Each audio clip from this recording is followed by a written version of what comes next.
the water enables us to engage and get those electrical signals going the whole way through. Proposes that most disease is caused by a lack of water.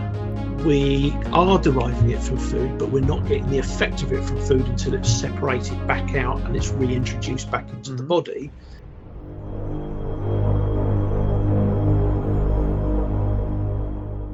Okay, welcome viewers. Tonight we've got my good friend Geoff Rolls back again, and this time Geoff's going to talk to us about water. So, hi Geoff, how's it going? It's going really well, Adrian. Thanks for inviting me again. Excellent. Looking forward to having a chat. Well, your other videos are very popular, so yeah, good to have you back. So, what are we going to talk about today? So, we said we'd discuss the benefits of water, so whether people are drinking enough water, whether what it does, what happens if you don't drink enough water. So off you go. Yeah, exactly.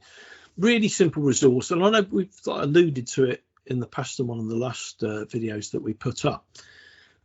Yeah, we'd said that it's one of the most important ingredients for life, for energy in any case. So after air and the oxygen that we derive from air, we need water. We need water. The body is perceived to be about 63% water in its entirety. So that's a pretty high figure. And then the brain itself has a consistency of about 80% water. Right. So the question is, how, where, and when do you imbibe water? How do you get the water back into the body? Because I wouldn't mind betting that a lot of people who are watching even here today, maybe water may not be their drink of choice, their first drink of choice. And, you know, when you were younger, you know, when you were very, very small, you may not have just taken water in, and whether you were breastfed, bottle fed, you were getting water into your body, but of course you weren't just deriving it just as water. So what's the body actually doing with it, even in its basic form? Well, the thing is, and what we have really learned about water is the brain and the body know when we bring water into the body and actually what it can go along and do with it. And we actually hold water reserves. There is probably at any time, I don't know, 6, 7, 8 litres worth of water within the body. I don't know if I ought to look that up and actually find out exactly what it is. So does it get recycled? Is that what happens? Well, exactly. It absolutely does get recycled. Now, if you think about something you might have eaten today, what have you eaten today, Adrian? Today, was that too searching a question? Had a beef and salad wrap. A beef and salad wrap. Okay. Now, when you think about it initially, you might go, well, there's not a lot of water in there. Now, there will be actually a little bit of water even in the beef, and there will certainly be water, or would have been water, as part of the salad. So there is water in there, but when we introduce that into the body and the beautiful flavours that you get along with that, the body can't find the water immediately because it's got to be put through the mill. It's got to go through the whole digestive tract.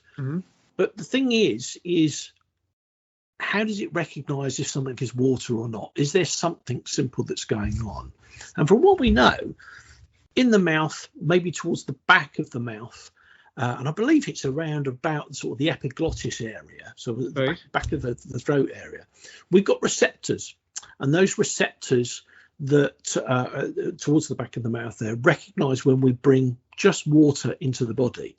Now, when I'm talking about water now, I'm talking about still water. So that could be water that's been drawn from your tap, your faucet if you're in North America.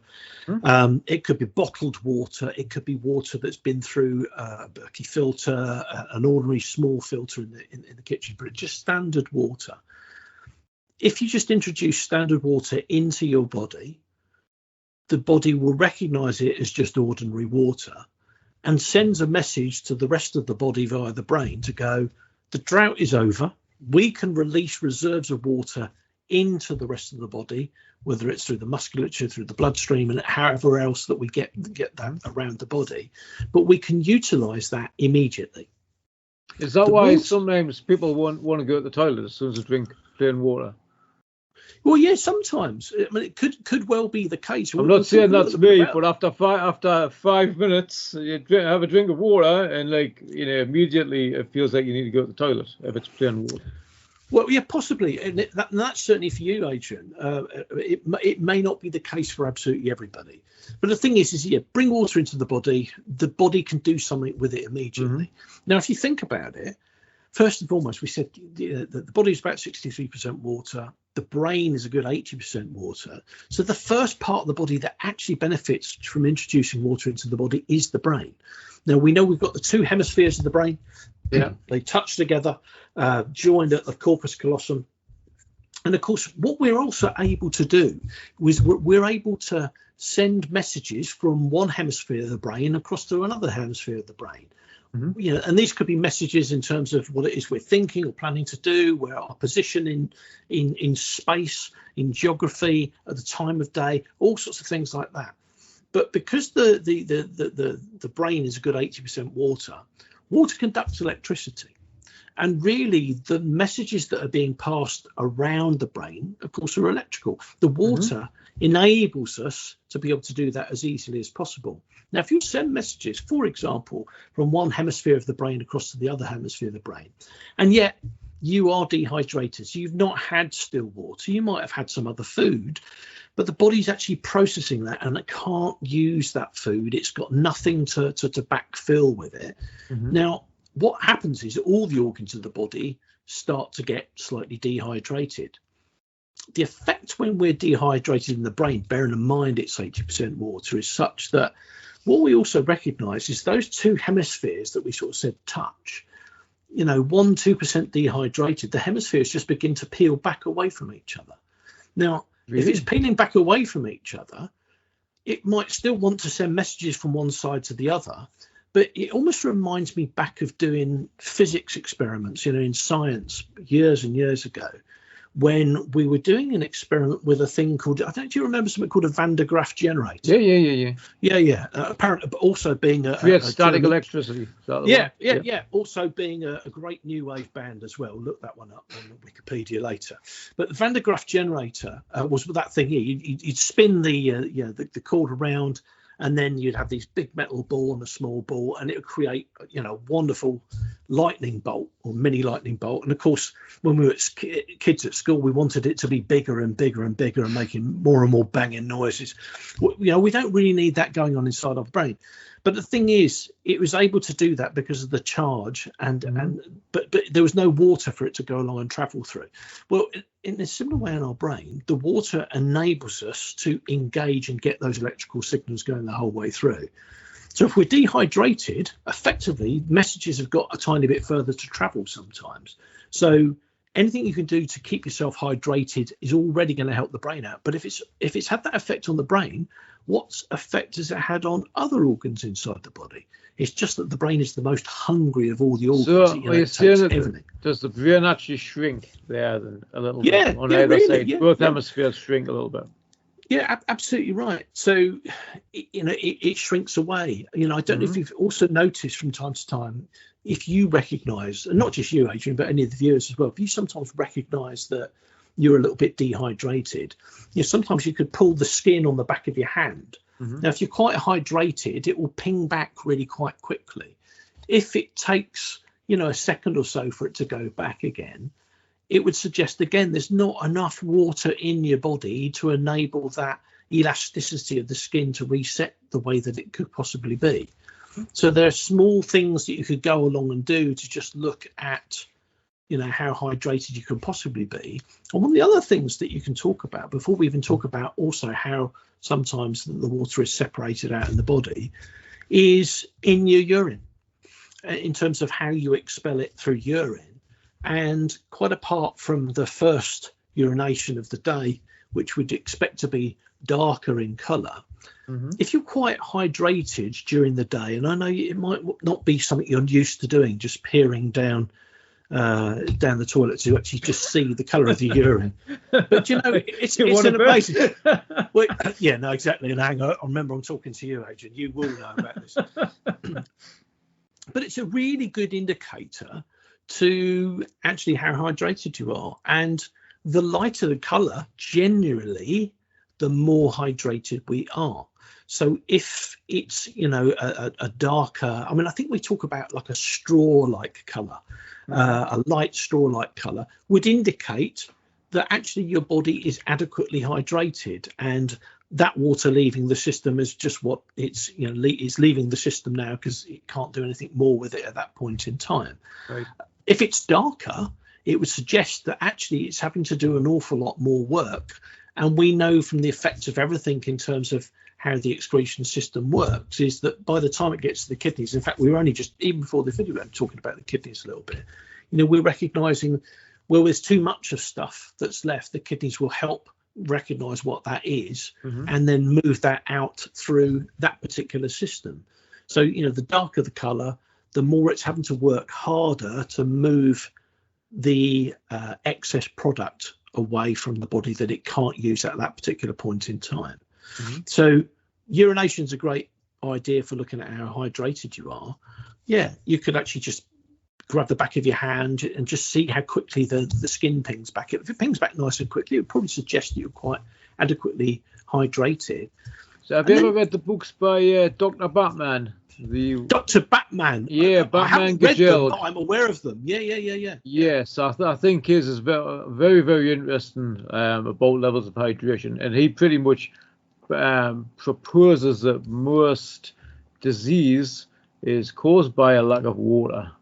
So it's for any of the viewers that haven't heard about that, I'll put it up on the screen somewhere. I think that'd be really valuable, because this sort of work. This is basic stuff, and all the stuff that I do is quite basic. That's the whole idea. But like you're saying, if we can recognise in our own urination, if the colour's already a little bit too dark, then we should be drinking more water. It needs to be still water. Now, it could be water that, like you say, you've just drawn from the tap, and it's generally at room temperature. Try and avoid water that's too cold. I know some people might want to put heaps of ice in there, but the effect of brain freeze that we sometimes have by having too much ice in a drink, or very, very cold ice cream or something like that, despite the fact we might really enjoy the flavour of it, creates a mini sort of shock effect on the body, and we want to be able to help it along the way. So the rule of thumb tends to be for water, drink it at your room temperature. And rather than guzzling, gallons and gallons of it at any one time, just sip it regularly throughout the day. Now, as I'm talking to you at the moment, I've got a glass on here, and I'll sip throughout the afternoon, and just keep topping up and topping up and topping up. You can have big bottles that you can buy in some stores that you can measure out maybe a couple of litres worth of water out during the day. So if you really wanted to be fastidious about exactly the amounts that you're going to be having, it will tell you exactly what you're going to be having over the course of the day. But it's getting used to regularly just going for it. So it almost becomes an unconscious response that if the water's there, you're going to go along and bring it back into the body. For some people, they might like water that's just been heated up in a kettle, for those of us who use kettles. And actually just some hot water, the body can use that in exactly the same way. So are you saying that fizzy water wouldn't be any good for you? What's the problem with that? Yeah, fizzy water is by design ever so slightly different from still water, because there's gas in it. Now, because there's gas in it, whether it's naturally derived or it's been added, the body's got to deal with the effect of the gas before it can go along and use the water. And in fact, in some respects, what's really good with that, Adrian, it almost like takes us on to actually how does the body get the water out of the food that you've had. So whether it's your beef wrap or something you might have had earlier on today or something you had yesterday, almost what else is going on to be able to go along and derive that water. So yeah, carbonated water, you might enjoy it, absolutely, but the body can't utilize that water immediately, even if it's something you particularly want to go along and enjoy at that point in time. Just need to bear that in mind. So we were talking then also about, what about food that is in water? So yeah, you'd expect fruit and vegetables, absolutely has water in it. For those, if you eat meat or eat fish, even in dairy products or non-dairy products, anything like that, there's an element of water in everything that we go along and eat. Probably with the exception of and this is for British viewers, Jacob's cream crackers, which seem to be made of desert devoid dust of or water. something like that. Yeah. Yeah, absolutely. There seem to be competitions years ago to see how many of those you could eat without actually going along and drinking. It probably didn't do the body any good. Made Jacob sell a few more crackers, I think, and that was probably about it. So it brought one of the driest substances known to man. So otherwise, when we normally introduce food into the body, we spoke a little bit about it last time actually on the kinesiology video when obviously we chew it up, it goes through the esophagus into the stomach, it already starts being ripped apart, loads of acid that's in the mix there to start pulling out some of those nutrients. And as it moves down the body, when bile is introduced via the bile ducts in the duodenum, in the first part of the small intestine, there's a big chemical reaction, and this is very, very alkaline. So there's this acid and alkaline, it's moving things backwards and forwards. That natural movement in and out and up and down through your small intestine is what we call it chyme, CHYME. Right. And that's that natural movement backwards and forwards where the villi are looking to absorb the nutrients that are going to be useful, but also to recognize what the body can then go along and do with that. And then any of the water content that's in there, it doesn't actually get reintegrated back into the body until it actually leaves your small intestine and goes back into your large intestine. So there's a valve between small and large intestine, the ileocecal valve, and it's as it passes then back through into the large intestine, that's where the absorption of the water that actually hasn't needed to be excreted can come back into the body. And depending upon your transition time from eating the food product to actually deriving the power from it, and then the water that the body seeks to bring back into the body, well, it could be 10, 12 hours later, 18, 20, 24 hours later. It could be an awful lot longer. So whilst, of course, yes, you are going to get water in food, the body can't utilize it until it's separated it back out into its component parts. I mean, that's the basics of chemistry anyways. It's either putting stuff together or taking stuff apart. And that's what our digestive function is seeking to do. Take the parts apart that it needs to, keep the stuff that it wants, the power that it's generated from the absorption of the nutrients, and then hold on to the water. And then the other stuff that we create is waste material. Now, I think the other thing to bear in mind is what can we do to recognize that we're having sort of like the right amount of water? I can't remember if I mentioned in a previous video, but I won't apologize for saying it again. But if you think about it, if you were to breathe out on a bathroom mirror, what happens? Steams up. Steams up. So that's one out breath. How many times do you breathe out daily, Adrian? No idea. No idea. How much talking do you do? Fair bit. Fair bit, not so much in this video because you allow me to do the talking. But the thing is we talk on an out breath, so we're constantly losing moisture. Of course, there's also moisture in the air, and of course, we can bring some of that back in there again. We've got to be able to replenish it. We've got to keep that thing going. So even the effect of breathing out on the bathroom mirror, whether it's first thing in the morning to look at your beautiful face after having a wonderful night's sleep, you can almost like look in the mirror the next time, and when you breathe on the mirror and it steams up, there's a little message to you to go, oh, I maybe could do with drinking a little bit more water. That's going to be a great thing I can go along and do. And the rule of thumb seems to be, and I know many people will say, well, it's not proved one way or the other. Various scientists will argue about it. I'm not so interested in the argument itself. A rule of thumb would have been that I learned when I was learning kinesiology that somehow we really need to be drinking in about 2 litres worth of water a day. So that's a fair bit of water. And that we do it throughout the day rather than actually just knocking back great big pint jugs of it at any one time. But we sip it throughout the day. But we also bear in mind the diuretic effects of some other drinks that we might have or some other foods that we might have. Now, I think what I'm pointing to there is caffeine and alcohol to some extent.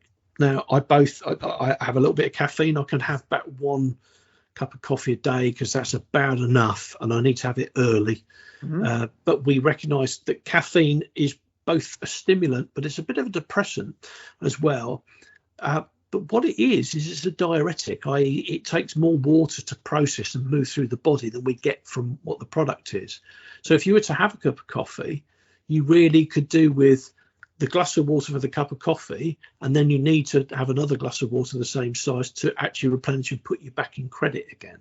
So if you're going to have a cup of coffee, go ahead, go along, enjoy all the wonderful different varieties of coffee that are there. It's the same actually with alcohol. The funny thing is alcohol tends to be taken, certainly in my part of the UK, in evenings. And I don't know that we're adequately hydrated before we might go along and have a drinking session, whether it's a beer or shorts or whatever else it might well be. But the effect of it is such is that every alcoholic drink that we're taking on board, because of the effect of the alcohol, it has a diuretic effect. So it's using up more of that water in your system. Is it any wonder that if we have had a heavy night, that we feel pretty rough the following day? And often it is because of the fact we're dehydrated. And it's all very well taking a great big pint glass up to bed with us when we're absolutely hanging because we've been drinking so much. But it hardly even touches the sides. We need to be gently looking after our body throughout the rest of that following day to nurse ourselves back to some sort of basic existence. So part of your hangover would be like obviously your head crushing, like as bad headache is because your brain shrank and you're trying to get more of it back in. Is that correct?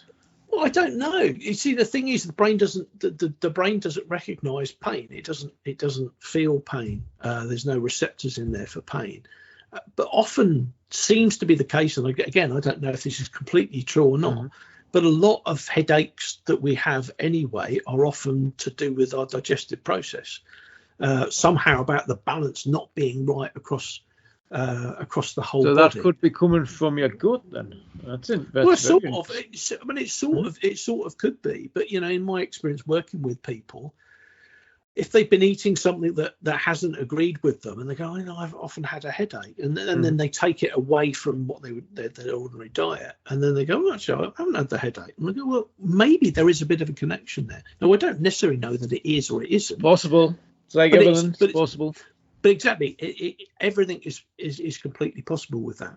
So the thing is if we've indulged in quite a lot of alcohol, it has this diuretic effect. We've got to make sure we replenish it. Now the thing is if we're still going to go along and enjoy that, we're going to make sure we're hydrated in the first place anyway. And whilst there are other things that you can sometimes take to sometimes prevent the effects of a hangover, and I'm sure you could probably do a whole show about that with people who know even more about it than I do. There are natural remedies that people can use. I mean, I know some people swear by the hair of the dog. I don't know that I could necessarily recommend that, but a natural remedy is one that I certainly used in the past, is something called milk thistle. Milk thistle supports your liver function, and it's quite a natural product you can get in various different health food stores. But again, you probably need to talk to someone specialised in that to be able to recognise if that's actually going to go along and help you along the way. I'd probably say don't drink. It's probably going to be the best thing to do. And if you are going to drink, just drink water, and that's going to generally help yourself out. So we're breathing all the time, we're losing water all the time. Drink some more still water. It doesn't matter whether it's drawn from the tap, it's bottled water, it's filtered water. We're looking after our brain, we're looking after the rest of our body. We are deriving it from food, but we're not getting the effect of it from food until it's separated back out and it's reintroduced back into the body. Anything we can do to keep a little bit more hydrated is going to be very, very useful. And probably the last thing to probably leave you with when you think about that, even going back to looking at the colour of your urine and going, maybe it is a little bit darker, and maybe I do need to actually practice drinking more water during the day. Yeah, what will happen short term is you'll have a few more trips to the toilet, because it's almost like you're trying to reset everything so the body gets used to going along and using it. But normally after 2, 3, 4 days of just drinking a bit more water, the body knows what to do with it. it's got all kinds of plans of what it is that it wants to go along and do with it. It doesn't need to talk to you about it necessarily, but there's always something else that you can go along and do with it, as opposed to just hogging it, hogging onto resources and only allowing it to get into the body when we backfill it. But we often wait too long to go along and backfill it. So I wonder what you can do to actually just bring in a little bit more water into your body more often. I think there's a lot of good ideas around that. It's particularly coming back to like the Dr. Batman books. I think what we could do is we would actually have a discussion about that, about some of the theories in there, and because I know you disagree with some of his points about, or not disagree with. I don't even know if I disagree with it. I think what he writes about wholeheartedly agree with the protocol, shall we say? Well, maybe not with all of it, but the thing is, it doesn't mean to say he's not right. The thing is he's researched it in a particular way, and I think it's definitely worth investigating. And the thing, the question is actually how hydrated are you anyway? And if it just makes you, even just by watching this video, just pick up that glass, say, right, I'm gonna take this in. Recognize that even just by taking a little sip of that water, the body can do something with it. It's investing in the rest of the body. It's investing in the brain. It's investing in the rest of the organs, the rest of the musculature, and ultimately it's going to be good for you. So yeah, just drink more water. Perfect. Okay, well, excellent. Thank you very much for that, Geoff. Informative as ever, and we'll catch you the next time. Okay, Thank cheers. you, Adrian.